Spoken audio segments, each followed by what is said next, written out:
नमस्कार, मैं हिमांशु और आप देख रहे हैं target with Himanshu YouTube channel. Uttar Pradesh में परिषदीय विद्यालयों में समायोजन की कार्रवाई की जा रही है। विद्यालयों में जो सबसे कनिष्ठ सहायक अध्यापक हैं उन्हें समायोजित किया जा रहा है। आवेदन भी लिए जा रहे हैं। अगर आप आवेदन नहीं करते हैं तो फिर विभाग स्वेच्छा से आपको किसी भी विद्यालय में समायोजित कर देगा। इस आदेश के खिलाफ हाई कोर्ट ने अपना आदेश दिया है। हाई कोर्ट ने परिषदीय विद्यालय में सिर्फ कनिष्ठ का समायोजन किया जाना और शिक्षा मित्र को कुछ मामलों में गणना के रूप में लिया जाना, इन दोनों ही बातों को अवैध कहा है और इस वजह से समायोजन की प्रक्रिया वर्तमान में रद्द कर दी है। परंतु हाईकोर्ट के आदेश के बावजूद सचिव के द्वारा अभी जिला बेसिक शिक्षा अधिकारियों को लिखित रूप में कोई आदेश नहीं दिया गया है, या यूँ कहें कि अभी तक हम लोगों के सामने इस प्रकार का कोई आदेश नहीं प्राप्त हो सका है। क्योंकि अगर ऐसा आदेश प्राप्त हुआ होता तो निश्चित ही जिला बेसिक शिक्षा अधिकारियों के द्वारा भी लिखित रूप से आदेश निर्गत किए गए होते प्रक्रिया को रोकने के लिए।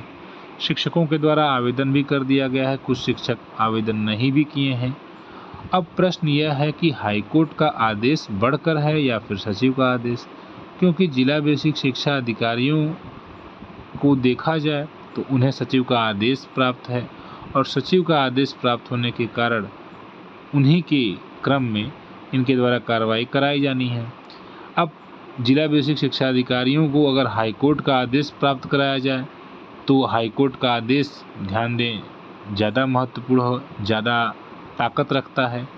इसलिए वर्तमान में अगर आप इस दुविधा में हैं कि आपको आवेदन करना चाहिए था या नहीं, क्योंकि समय तो बीत गया है, तो आवेदन करना चाहिए या नहीं करना चाहिए। कहीं ऐसा तो नहीं है कि हाई कोर्ट की डिवीज़न बेंच से मामला स्टे लग जाए और फिर मैटर फिर से जिसने आवेदन किया है वो फ़ायदे में रहेगा और जिसने नहीं आवेदन किया है उसका नुकसान हो जाएगा, क्योंकि उससे अपने हिसाब से विद्यालय आवंटित कर दिए जाएंगे।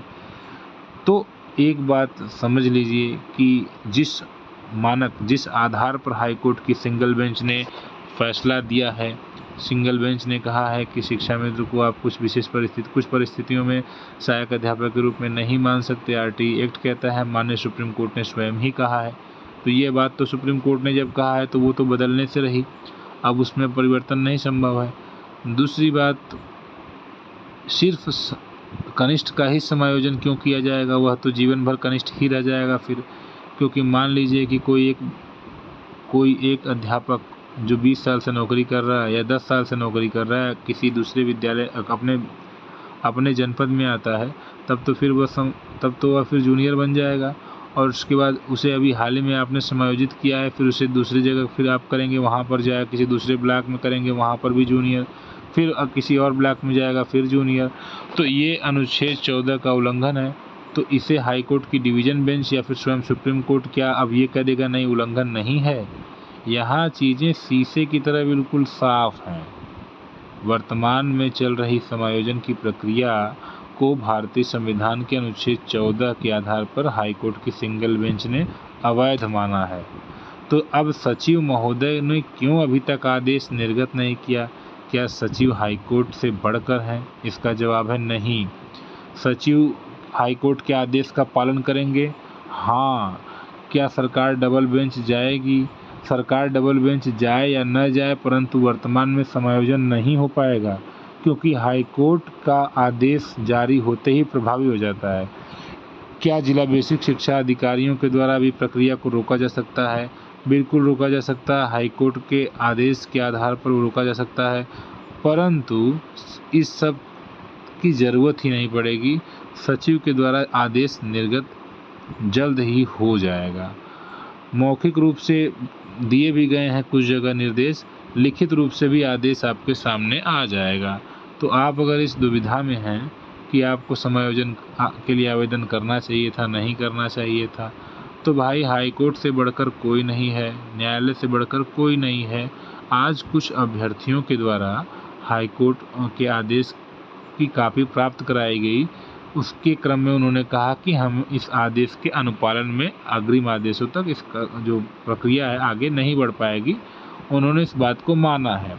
लिखित आदेश क्यों नहीं प्राप्त हुआ है, ये एक अलग प्रश्न है, लेकिन प्रश्न अलग है, जवाब वही है कि समायोजन नहीं होगा। अब आदेश आ जाए, अभी नहीं आया तो क्या कल आएगा, इंतज़ार करिए आप, आदेश आना है, आदेश आना है, 100% आदेश आना है। और प्रक्रिया जो वर्तमान में चल रही है उसको जब कोर्ट ने गलत मान लिया है तो वो गलत है। इसलिए अगर आप गलत में शामिल होना चाहते हैं वर्तमान में तो कोई दिक्कत नहीं है, नहीं शामिल होना चाहते हैं तो भी कोई दिक्कत नहीं है। सचिव महोदय के द्वारा जल्द ही एक आदेश बनाकर प्रक्रिया को रोकवा दिया जाएगा और उसके बाद चीज़ें आपके लिए बिल्कुल स्पष्ट हो जाएंगी। जब तक नई पॉलिसी नहीं बनाई जाएगी, नए तरीके से कानून नहीं बनाए जाएंगे, तब तक समायोजन अब नहीं हो पाएगा। वो चाहे हाई कोर्ट की डिवीज़न बेंच जाए, चाहे सुप्रीम कोर्ट जाए, क्योंकि जो आधार है उस पॉइंट को रद्द करने का वो बहुत मजबूत है। इसलिए सिर्फ कनिष्ठ का समायोजन न्याय संगत प्रतीत नहीं होता है। इसलिए अगर आप कनिष्ठ सहायक अध्यापक हैं तो डरें ना, भ्रमित ना हों, संदेह में न रहें, अभी फ़िलहाल समायोजन नहीं होगा। बाकी जुड़े रहें महत्वपूर्ण सूचनाओं के लिए। मिलते हैं नेक्स्ट वीडियो में। धन्यवाद।